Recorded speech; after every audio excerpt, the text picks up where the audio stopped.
So we're going to talk about developing your new product or service and do that in the context of problem interviews and solution interviews, which are two types of customer interviews that both serve different purposes. Problem interviews are conducted to understand the customer's problems and pain points and needs. And the purpose of a problem interview is to identify the problems that customers face and determine if the problems are significant enough to warrant the development of a new product or service.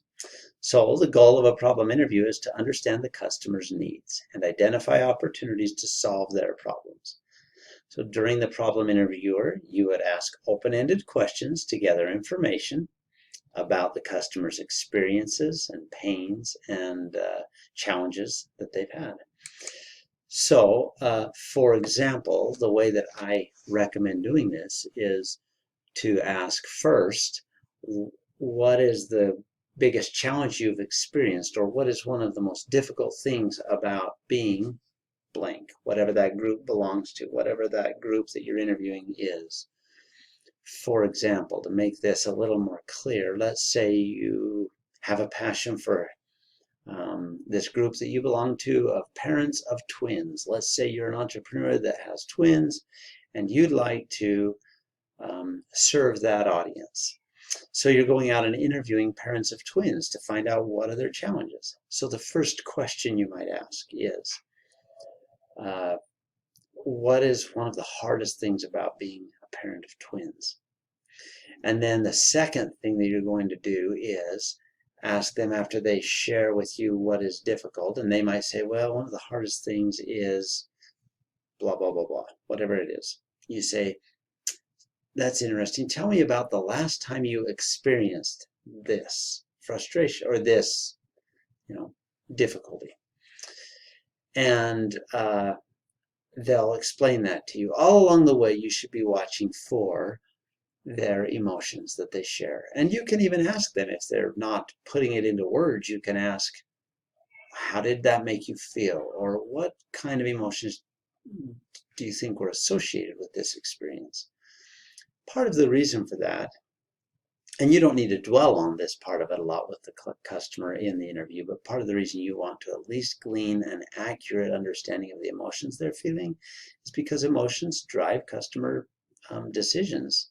And so down the road, as you move through this process a little further, you'll be able to rely on that information that you gained during those problem interviews. So that's the second question, is tell me about the last time you experienced this. The third question is, what did you do about that? What were you able to do, or did you find a way to address it, or how did you deal with this?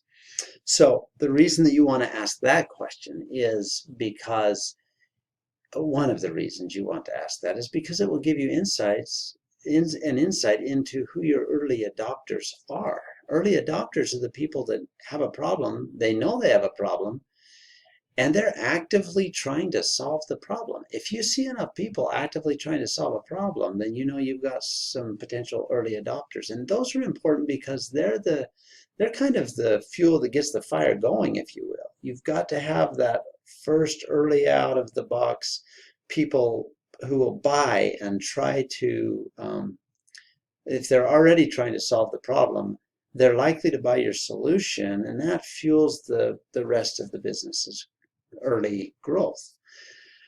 So they're important, and you want to watch for that. If people have a problem, but they're really not terribly worried about solving it, then that's not good. However, sometimes you find that they have a solution that you can't beat. They've figured out a solution. It's frustrating, but they figured out how to deal with it. So what you're looking for here is to see, can I come up with a solution that would be viable and better than whatever solution they're already using? Better meaning, however you define that, less expensive or more convenient or more effective, whatever better is in that particular case. Now, after you go through that set of 3 questions, you're going to repeat those questions again. And I'll explain why in a moment. But for example, you say, thank you for sharing all of that with me. I'd like to ask, if I may, what's another difficult thing about being a parent of twins? And then follow up with, tell me about when was the last time you experienced that? And then how did you address that challenge? And all along the way, watching for whatever emotions are associated with that. You do that a third time, so it's 3 iterations of the same, basically 3 or 4 questions here. And when you're done, you've got 3 problems that they've shared with you, as well as when they experienced them and how they dealt with them, probably. So yeah, ideally, you've got 3 problems from that one interview. Now, if that's the case, you can actually interview a second person and get 3, and a third and get 3, and by the time you've interviewed 5 people, you've got 15 potential problems to address. And that's when you're going to be looking at it and saying, what are the commonalities here? Did I see a problem that all 5 of them mentioned? If so, is that something I would like to address? If it's an issue of fairly high issue intensity, it's a problem that percolated at the top when you asked them what are the most difficult things, and it was common among all 5 as opposed to just 3, or maybe just 2 people had the same problem. I mean, 2 is still 40% of them, but if you can get 100% of them have said the same problem, then that's significant. I maybe phrased that wrong. I said if you can get, and I almost said if you can get the same answer out of 100%, and that would be the wrong, it's not your intent to get the same answer. Your intent is to get what they actually will answer without a leading question. So the wrong way to do this would be to go to a parent of twins and say, like, let's say that you have a solution in mind and the solution is already developed in your mind. I mean, we haven't even gone to a solution yet because we don't even know the real problem. But in most of our minds, if I'm a parent of twins, maybe I've got some issues that I've come up with and potential solutions I've already thought of. Well, that's the wrong approach, because if you do that, if you let them know that you have a solution, then it's a very leading question. If you come in and say, I've got twins and I know you have twins, and so I want to know, what's the hardest part about being the parent of twins? I mean, for example, when it's time to feed them, what are the challenges? Well, you've just led them down a path, and you're not going to get the first thing that rose to the top of their mind. Instead, you're going to get some issue associated with feeding twins, which may not be the main issue, even though it was one that you think you've got a solution for. So the biggest mistake is leading questions. And so, and not listening closely to their answers. You need to ask open-ended questions like I just described, and then really listen and take good notes. Recording the interviews is ideal, because then you can focus on the questions and the conversation more. On the other hand, after we do our problem interviews, we would move to what is sometimes called the second of the 2 diamonds in the double diamond design process. You may have heard that phrase used, double diamond design. It's a method of design in many fields, and it can be applied to this field as well. And the first diamond is, and there's a reason that they use diamonds and the shape and the methodology behind it, and I'm not going to talk a lot about that, but I'll just mention it's interesting because the first half of the process is to design the right thing. In other words, find the problem you really should be solving. The second half, on the other hand, is to design things right. And so I want to just talk for a minute about that second half, which will come after the problem interviews are done. And we call those solution interviews, and they're conducted to understand the customer's preferences and expectations regarding potential solutions to the problems identified. In the problem interviews, you came up with problems. Now we move on to solution interviews, and we're validating potential solutions and trying to refine them based on customer feedback. So the goal is to test and refine the viability of a product or a service based on the feedback that we get during those interviews from our customers.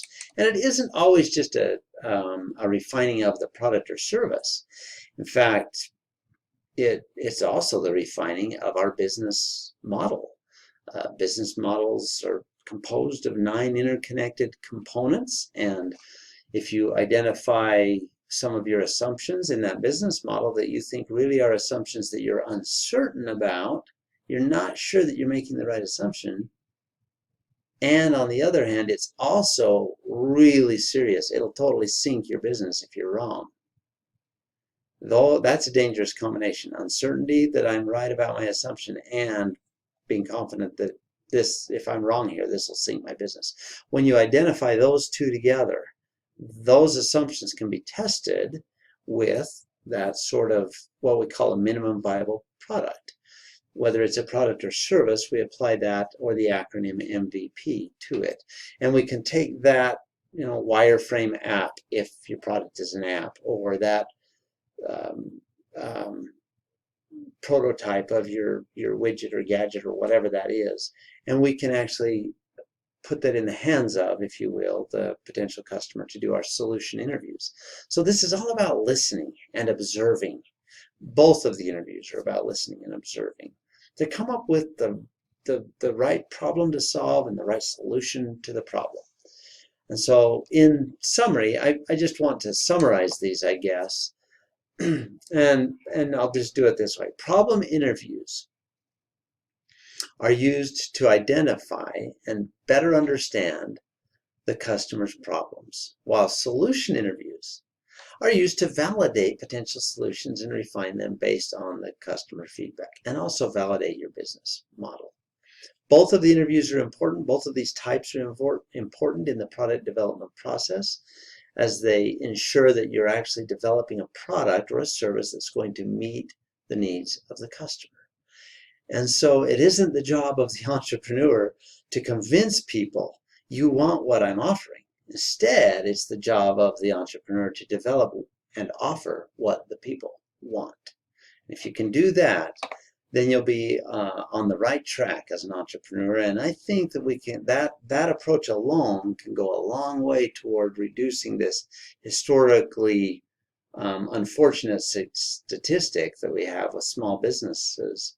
And it's the statistic about the large percentage that fail in the first year or the first 5 years of business. And there are a lot of contributing factors to that. But one of them could be that historically, this isn't the way that people have started businesses. They've come up with some idea that they think is great. They've gone about putting it all together and starting to promote it, and they've had to convince people they want to buy what they're offering, instead of paying the price up front and spending the time to really go through the let's solve the right problem first, identify the problem to be solved, and then let's design the right solution second. That double diamond design process. It's about listening and observation. It takes more time up front, but it can yield great results in the end. So good luck with your interviews.